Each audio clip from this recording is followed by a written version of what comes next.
आप सभी को मेरा नमस्कार। मैं ममता सिंह आज आपको कित्तूर की रानी चेन्नम्मा के इतिहास से अवगत कराऊंगी। रानी चेन्नम्मा को मेरा कोटि कोटि नमन। यह वो नायिका है जिसने अंग्रेज़ों के साथ लोहा लिया, जिसकी लगाई क्रांति की आग में भारत में आज़ादी की लड़ाई की अलग जगाई। रानी चेन्नम्मा का जन्म कर्नाटक के बेलग्राम में 23 अक्टूबर 1778 को हुआ। बचपन में ही चेन्नम्मा को तलवारबाजी, घुड़सवारी और युद्ध कलाओं का शौक था। राज परिवार में जन्म होने के कारण चेन्नम्मा को अपने इन शौकों को पूरा करने का मौका भी मिला। उन्होंने इतनी शिद्दत से इन कलाओं को सीखा कि युवा होते होते अपने युद्ध कौशल की वजह से वह प्रसिद्ध हो गई। रानी चेन्नम्मा के युद्ध कौशल और योग्यता की वजह से कर्नाटक के कित्तूर राज्य के देसाई परिवार के राजा मल्ला सर्ज से विवाह हुआ। कुछ समय सुख से बीता, लेकिन इसके बाद चेन्नम्मा पर दुखों का पहाड़ टूट पड़ा। राजा मल्ला सर्ज मृत्यु को प्राप्त हो गए। कुछ समय बाद उनके पुत्र का भी देहांत हो गया। ऐसे में राज्य के सामने राजा के पद का संकट खड़ा हो गया। कित्तूर की राजगद्दी रिक्त हो गई थी, जिसे भरने के लिए रानी चेन्नम्मा ने एक पुत्र गोद लिया। बेटा गोद लेकर राज सिंहासन के उत्तराधिकारी के तौर पर घोषणा करने पर एक समस्या पैदा हुई। उन दिनों कर्नाटक सहित पूरे भारत पर अंग्रेजों का राज था।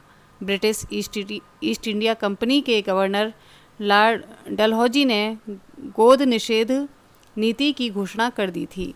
इस नीति के अनुसार भारत के जिन राजवंशों में गद्दी पर बैठने के लिए वारिस नहीं होता था, उन्हें ब्रिटिश ईस्ट इंडिया कंपनी अपने नियंत्रण में ले लेती थी। अंग्रेज कित्तूर पर किसी भी तरह कब्जा जमाना चाहते थे।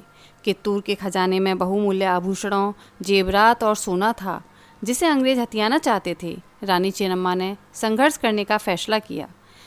वे पहली रानी थीं जिन्होंने ब्रिटिश ईस्ट इंडिया कंपनी से लड़ने के लिए सेना का गठन किया। नतीजा सबको पता था, लेकिन यहाँ मसला नतीजे का नहीं था, आज़ादी से जीने और मरने का था। उन्होंने फैसला किया कि या तो वे आज़ादी से जिएंगी, नहीं तो लड़कर मरेंगी।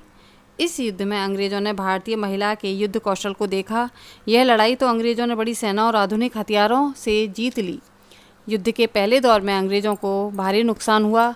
युद्ध के दूसरे दौर में भी कित्तूर की सेना ने बहादुरी दिखाई, लेकिन लड़ाई लंबी खिंच जाने और सीमित संसाधनों के ख़त्म हो जाने से आखिर में रानी चेन्नम्मा को हार का मुंह देखना पड़ा और अंग्रेज़ों ने उन्हें गिरफ्तार करके बेलहोंगल के किले में कैद कर लिया, जहां 21 फरवरी 1829 में उन्होंने आखिरी सांस ली। रानी चेन्नम्मा के योगदान को कभी भुलाया नहीं जा सकता।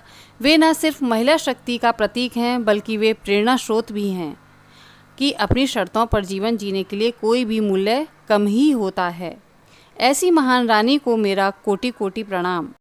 अगर आपको मेरी वीडियो पसंद आई हो तो इसे लाइक करें, कमेंट करें और शेयर भी करें। मेरे YouTube चैनल को सब्सक्राइब भी करें।